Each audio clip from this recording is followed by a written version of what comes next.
Most high stakes conversations fall apart because people go into them with a reactive intention. For example, a husband and wife are out to dinner, and the whole time they're at dinner, the husband's on his cell phone, not paying attention to the wife. Wife gets upset, she's frustrated. This is something that continues to happen and whenever they go out. And she's fed up with it. And they get home and she's like, "Hey, we need to talk. I'm sick and tired of you being on your phone at dinner. We're supposed to go out, we're supposed to connect, and the whole time you're just sitting there scrolling."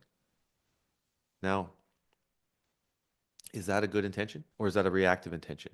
And the question that you can ask yourself there is, does that feel like the other person is bought into that conversation?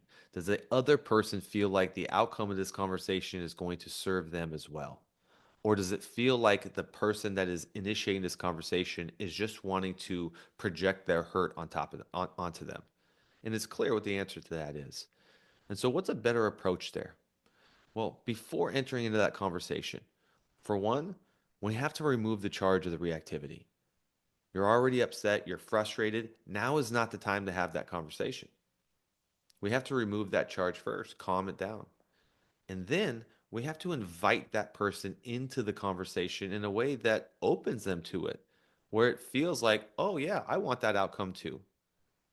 And so the way that could look is she goes to the husband, she's taking a few deep breaths, does what she needs to do, does some emotional release if it's really intense, comes back in a more grounded place and says, "Hey, would you be open to talking to me about our phone behavior when we're out? Because I'd really love to create a dynamic that feels like we're getting closer when we go out on our date nights. Would you be open to having that conversation with me?" Now, if she enters that conversation like that, what kind of impact, what kind of response do you think that's going to elicit in him? Is he going to be more open or more closed in that moment? Is he going to be more receptive or is he going to be more defensive in that moment? He's going to be more receptive. He's going to be more open because he's been invited into a conversation that he feels like the outcome would serve him as well. And now we're having a whole different type of conversation because now the intention isn't to convey the frustration. The intention is for them to create a dynamic for them to get even closer in their relationship, to improve their connection, to strengthen their love and their trust and their fun, and just create a better quality relationship all around. That feels good. Who doesn't want to be a part of that conversation?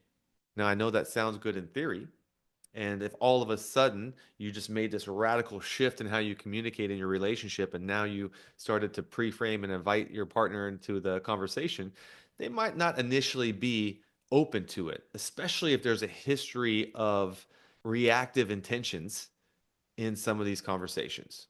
Now, it might, of course, they're going to be a little suspect, a little guarded of what's actually happening here. This is different. And so we have to start building some repetition, some consistency with this new approach, with this new way of communicating. And so there'll be a transition time in there that people need some time and some space to adjust to. What's important is that we stay consistent with the skills that we're developing as we implement them so that we are creating a new pattern of communication. Another reason why it's so important to have a clear intention, what's the purpose of this conversation, is so if there is a moment where a trigger happens, an intense reaction happens, and you feel that urgency show up, that urgency to project, to convey the hurt, you have a predetermined, a predefined focal point to help get yourself back to. So if in the moment the reactivity pulls you out of it, and you choose to stay engaged in that conversation, you can take a deep breath, pull back, remind yourself what the focal point of that conversation is, and redirect your attention towards that. But if we're not clear on what that is, then we do take the risk of being vulnerable to whatever kind of reaction might show up in that moment. And that's when a conversation with good intention can fall apart. And just to further define what I mean by good intention in that moment, is that even when somebody goes in with a reactive intention, if the reaction in that example is conveying the frustration that she has with him being on his phone all the time, the intention underneath that is that she feels hurt and she feels unseen and she's desiring a connection. That's her way of saying, "Hey, I'm needing something from you that I'm not getting. And because I'm not getting it, it's creating a hurt for me. It's hurting my heart and it's causing me to close. And I'm trying to convey that to you because I'm hoping that if you can feel my hurt, that it will somehow open you in a way where you don't hurt me like that anymore. And so while there is a good intention underneath that, it's being conveyed very unskillfully, which is why there's so much conflict and so much challenge and struggle in our ability to meet each other in these moments.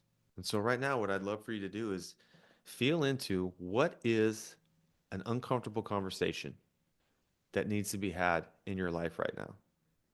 And it can be something of radical intensity, it can be something very subtle. And then when you identify, all right, who's this conversation with, then we can identify what is your intention behind it? What is the optimal outcome that you're wanting to have? And then when you can define that, then you can ask yourself the question, if I were to present that outcome to this person, would that person also want that outcome?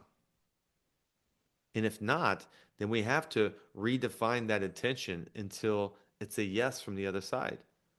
Because if they don't feel like the conversation serves them, why would they want to have it? Nobody wants to be somebody's verbal punching bag because they're feeling hurt or frustrated about something. But they do want to get to an outcome that feels good. And if they feel like that outcome serves the both of them, then they will be open to holding space for whatever hurt or frustration or anger or overwhelm that you're experiencing because it's not going to feel like a personal attack. It's going to feel like something that needs to be shared to clear the debris so that they can get to the optimal outcome. That's why it's so important to have these intentions defined before you go in. And then once you have that intention defined, then you can work on the invitation into the conversation. Before we even talk about any of this stuff, especially if you know that there's going to be some emotionally sensitive aspects to it, let's make sure that the invitation creates that same team energy, that same team experience first, so that that person enters that conversation open versus closed, defensive, or just waiting to be attacked because no real resolution is going to be found from that place. And if you are a little more advanced in your ability to read a situation and read a person, then you can ask that simple question to yourself. Is this intention going to open this person or is it going to close them? And then we want to refine that invitation to the point that it will create as much opening as possible to enter that conversation with.